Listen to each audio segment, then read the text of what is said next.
Nah, untuk memperkirakan in-place harus mengintegrasikan berbagai data ya. Yang pertama itu adalah geologi regional, lalu geometri reservoirnya, dan batas jebakan yang merupakan hasil analisa data seismik ya.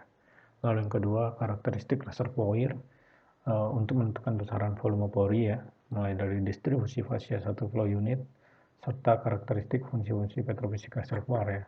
Lalu yang ketiga, hasil kajian geologi dan reservoir untuk menentukan kedalaman kontak fluida, kualitas reservoir, tipe fluida sebagai kontrol besaran saturasi fluida ya. Yang keempat, besaran in place telah terintegrasi dengan bubble map produksi ya, jika sudah berproduksi. Next.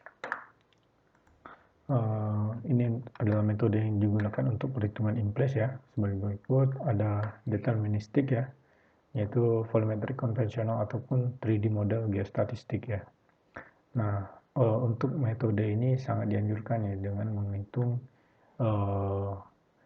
secara volumetrik melalui model 3 dimensi ya. Yang lalu kedua, pendekatan secara probability hasil dari 3D model geostatistik ya boleh dilakukan.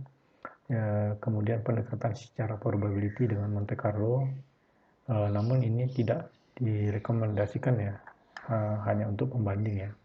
Yang keempat, material balance dapat digunakan apabila didukung dengan peta model geologi reservoir ya, dan memiliki data produksi tekanan cukup memadai, yaitu analytic material balance dengan perbandingan produksi terhadap in place atau JP per in place yang lebih dari 30%, dan conventional material balance P per Z-nya versus JP dengan perbandingan produksi terhadap in place lebih dari 50%. Oke, ini untuk penentuan recovery factor dan cadangan hidrokarbon ya. Sebenarnya untuk menentukan cadangan reservoir ya, atau cadangan hidrokarbon itu bisa ditentukan dengan static modeling ya. Namun untuk menentukan remaining reserve ya, atau cadangan tersisa yang ada di dalam reservoir, sangat baik apabila kita menggunakan simulasi reservoir ya. Nah, di sini untuk melakukan simulasi reservoir itu awalnya digunakan 3D model geologi ya, yang sudah dibuat oleh teman-teman geofisik dan geologi ya. Lalu data static modeling ini ya, atau 3D modeling ini dimasukkan ke dalam software reservoir simulation ya. Kemudian data statik ini yang berupa 3D statik ini diisi data-data reservoir ya, baik itu data batuan ataupun data fluida ya. Kemudian dilakukan inisialisasi ya. Inisialisasi ini adalah penyamaan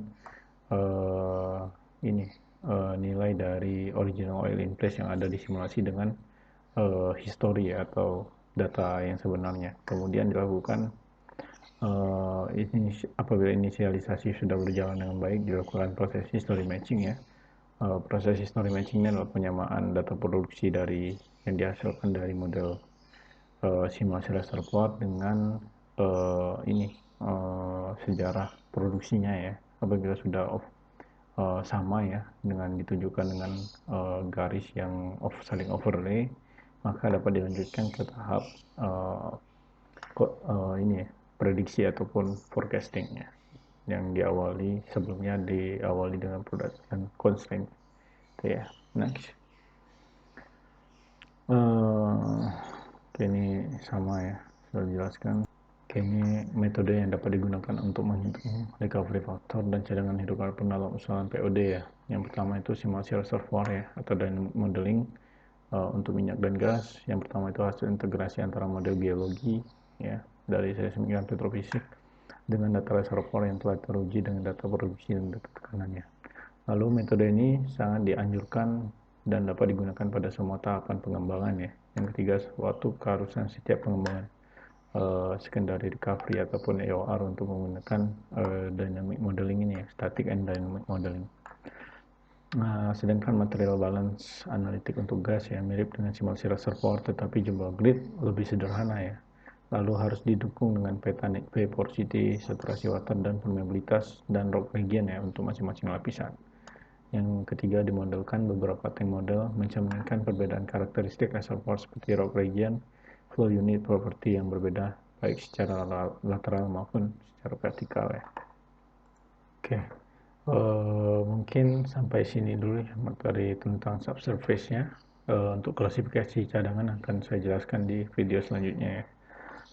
Assalamualaikum warahmatullahi wabarakatuh.